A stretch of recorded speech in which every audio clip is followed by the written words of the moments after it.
Hi, I'm Neddie. In this video, I'll be showing you how to make super spacious, full-sounding pads like this one.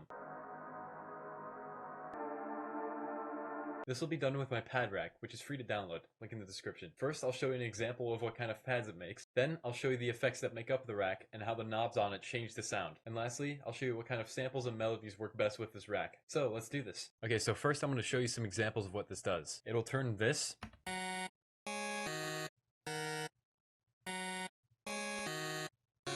into this.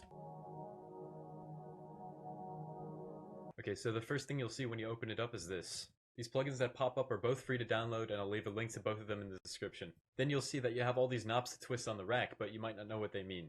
So let's run through every effect. If you click right here, it'll open up the rack, and now you can take a look at every plugin that's inside of it. So let's start with this one. The first effect on the rack is Argot Lunar. This is a granular plugin, and while I don't fully understand how it works, what it does is that it'll take whatever we play back and play a random snippets or grains of the sample and make those notes sustain. So in simpler terms, we're basically using this plugin to smooth out our clip to sound more like one note rather than a melody. I've already set the parameters to do this, so you don't need to worry about getting the settings right. Then the second effect on the rack is Valhalla Supermassive. This is a reverb/delay plugin that'll make anything sound like it's being played in a gigantic cathedral. In the plugin, there's 3 knobs that I want to cover. Let's start with the mix knob, which is linked to the rack on the knob labeled mix. The mix is another way of saying dry wet on your standard reverb plugin. Then we have the feedback knob. This controls how long your reverb tail is. If you set this at 100%, it'll reverb out forever unless you either turn down the knob or clear the reverb. Then we have the warp knob. This changes between a delay effect and a reverb effect smoothly. This is good for if you want to make a more rhythmic pad at 0% or a very smooth pad at 100%. And next to that, we have the clear knob. This will clear a reverb tail if it's taking forever to decay. When using the knob, you have to drag it down and back up again.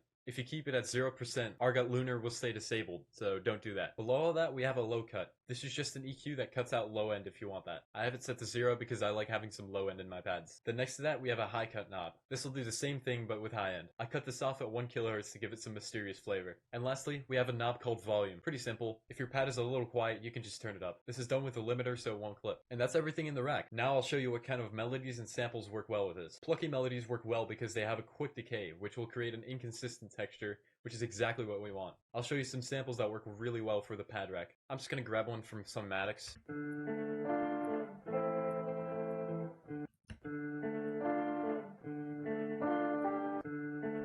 And now let's add the pad rack.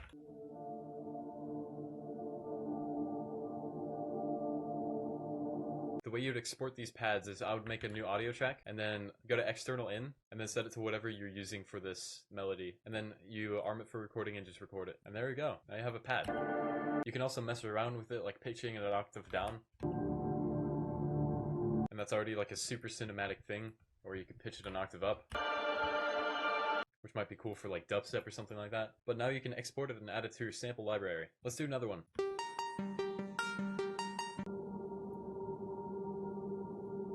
There you go. Let's do one more just for the sake of demonstration. Here, why don't we just make a melody ourselves? Right? Like, this is a completely horrible melody. And let's just add the pad rack and see what it does to it.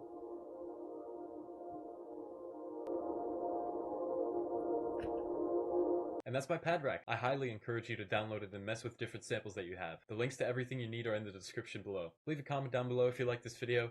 Leave a like, subscribe, and I'll see you in another video. Goodbye.